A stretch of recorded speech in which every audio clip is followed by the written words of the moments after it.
So Hogwarts Legacy is becoming really well known recently for both good and bad reasons. And as the elders of Twitter once said, the best way to avoid being cancelled is to not be cancelled. So I decided to play it instead of Minecraft. So get ready for an adventure of a lifetime, and be ready to subscribe. God, that's way more shameless than I wanted it to be.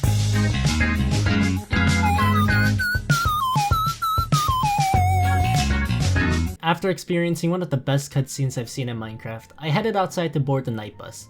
Why does he look like a thumb? Arriving at the Leaky Cauldron, I met Hagrid, who shows me the entrance to the wizarding world. After collecting some money from the bank, I changed into some questionable attire which makes me look more like a serial killer than a wizard fanatic, but regardless, the next step to my wizarding dreams was at King's Cross Station.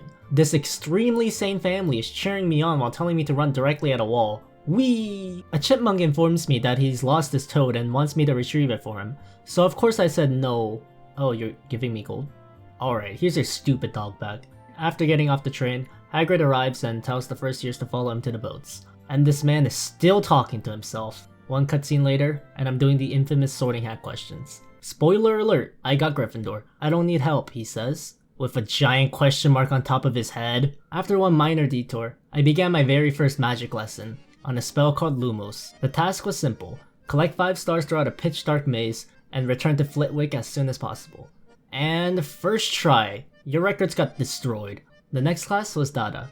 No, that's actually what it's called. You gotta believe me, man. After doing target practice on some signs and a few morons, the spell Stupefy is now ours, which is kinda ironic to me. Arriving at potions class, Professor Snape tells me I'm not worthy enough to use his classroom materials or something, and makes me go scavenging for my own materials like a rat, when there's clearly kids behind him making potions. Flitwick teaches me the healing spell Brachium Emendo as a way of saying screw you to Snape. The one downside being that it has a small circular radius, and if you leave that circle, you can't be healed anymore. I mean, what am I gonna do? Stand completely still when monsters are running towards me trying to murder me?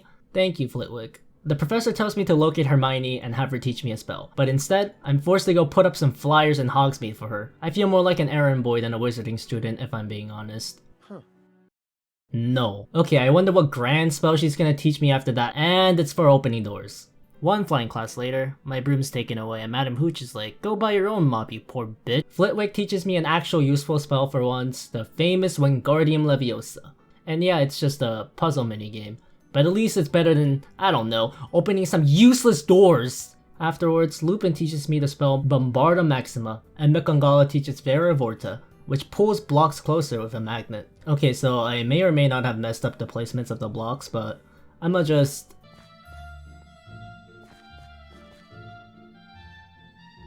After getting through the trial very legitimately, Lupin teaches me one last spell, Expecto Patrum. After getting top 10 anime betrayal by him, I made my way through the cave.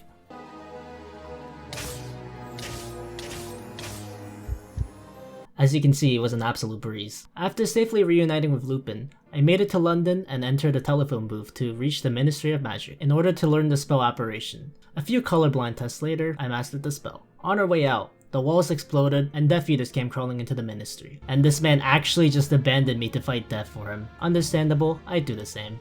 10 light years later, Twycross arrives with backup, but I've already finished beating them up. And so I started beating him up until I moved on to greater things, which was the Order of the Phoenix. Which honestly sounds like something my middle school would have called their book club, but this isn't a middle school book club. It's a high school library. There's apparently been a breach at Azkaban, so it's time for some real magic practice.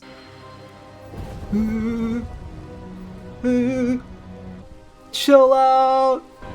Thanks for the incredible support, man. You're really doing a lot for the team.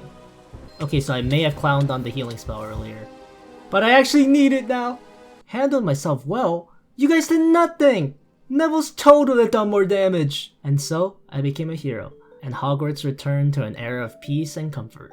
I didn't receive any public recognition or anything, but I mean, it wasn't exactly the worst thing ever. Dumbledore gifted 60 points to Gryffindor for my contributions, so now I just have a mountain of leeches in my house who worship me like a demigod. And as for my other reward, he gave me permanent access to the Pensieve, easily the rarest item in all of Hogwarts. Ooh, more magic stuff. And it's just a repeat of all the lessons.